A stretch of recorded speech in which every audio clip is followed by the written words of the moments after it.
Well, good afternoon. This is Nanyuq here from deviantart.com, and I am going to show you a visual while giving you some audio guidance on how I do my fur.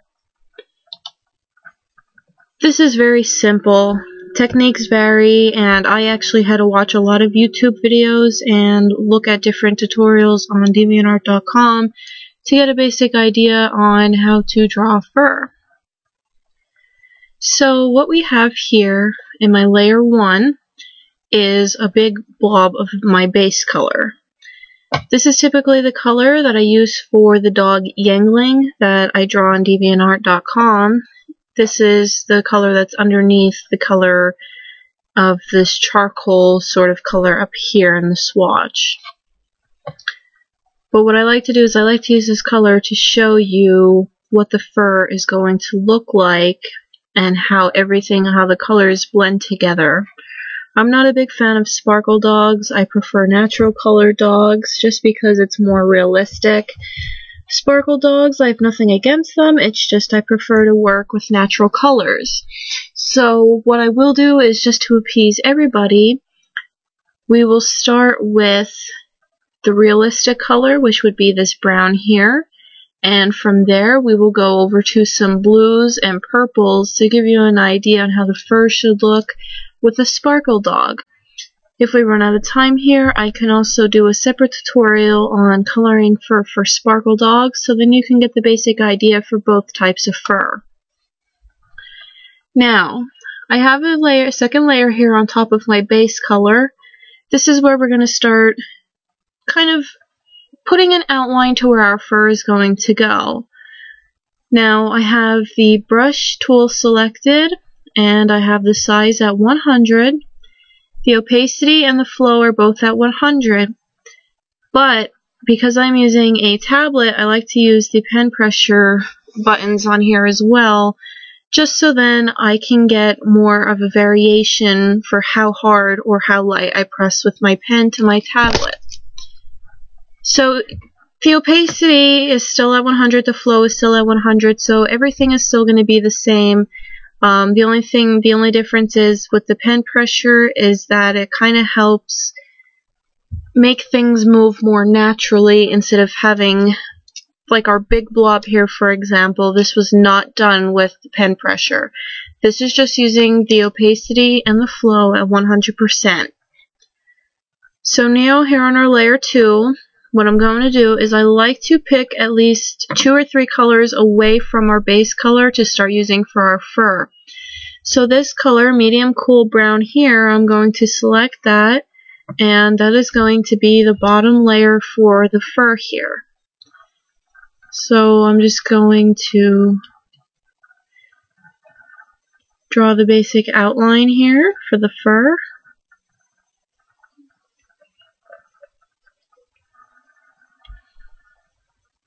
And like I said, just please bear with me with the quality here, and I know sometimes we may freeze because my computer can't really handle live stream Procaster, but we're doing our best to work with it like we can.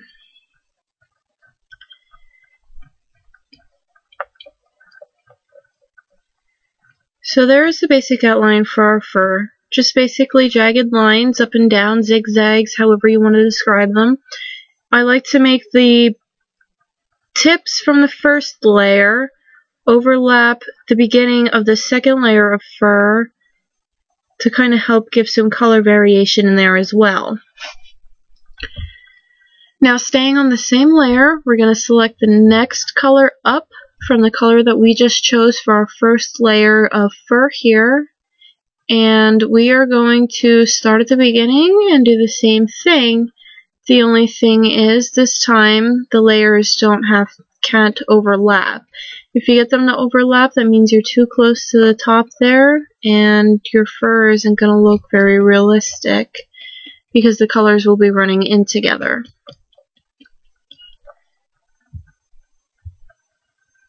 Okay. So there we have our second layer of fur, and again I said it is on the same layer as the bottom layer of our fur. And let's select the last color here. I like to use at least 3 colors to kind of help give it a more natural look.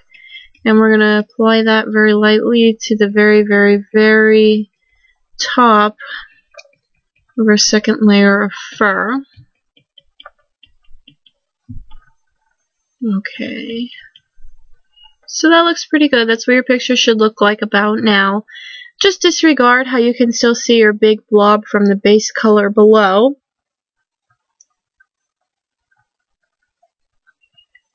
So now we're going to use the smudge tool. Now what I like to use with my smudge tool, if you go into your brushes, and let's select Natural Brushes 2. You select that, and we're going to hit OK to replace our current brushes with the brushes from Natural Brushes 2. And it'll bring up the list like this. Now what I like to use is this very last one here, number 60. I believe that this one works very well when trying to smudge fur together.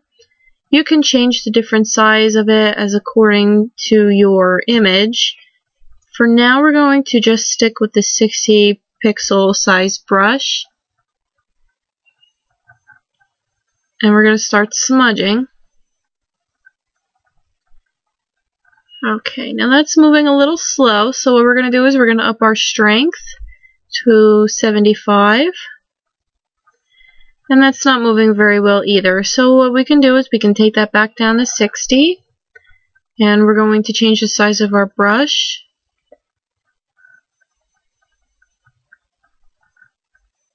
Again, my computer is moving very slow due to running Procaster here.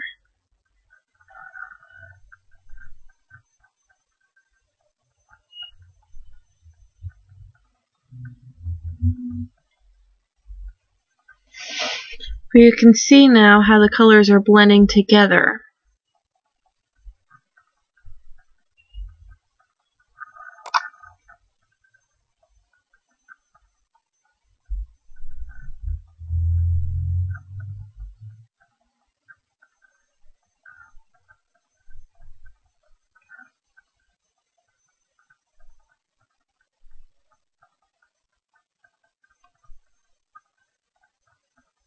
You can even see here we have some tufts of fur. We also have a couple tufts of fur here. Let's just work on bringing the rest of that up.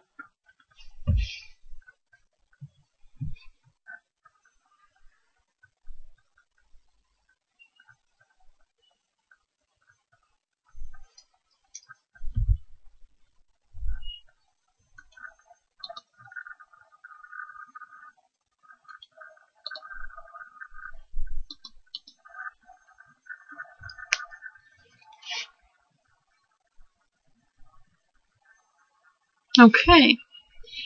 Now what we're going to do is we are going to add another layer here, and this is one thing that's optional, but I like to do it just to add a little bit more realism. We are going to bring up the brushes. These brushes were downloaded by Sharfade on deviantart.com. You can go onto her site and you can find these brushes as well in her gallery.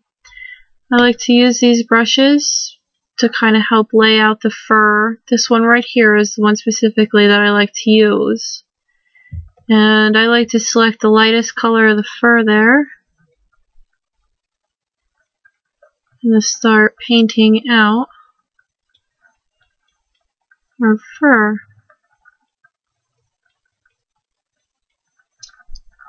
And let's zoom in here. It looks good from far away.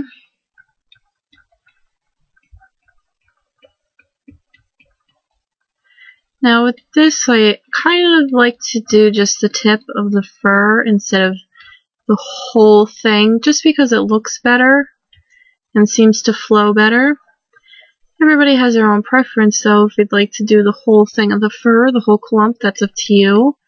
I do occasionally. Okay, these we don't really have to worry about coloring here. But that's your basic idea, and then when you zoom back out, look at how nice that looks. Now what we can do is we're going to smudge our base layer and make it flow the best we can like the rest of our fur.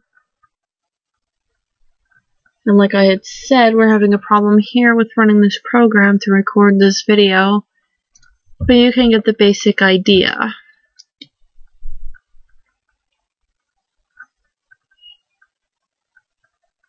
So that's how I do my fur, and if you have any other questions, you can feel free to send me a note on DeviantArt. Again, my name is Nanyuq, and let me spell it out here for you. Let me grab a nice bright color here.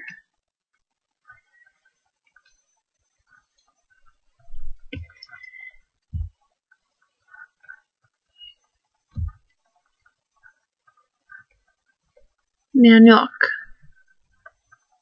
You can send me a note there, or you can email me at colormehappy89@gmail.com. And also, if you would like, I do have Skype, and you can send me a message there to supernerd89. And I thank you very much for watching this video, and I hope that this fur tutorial helps you out a little bit more.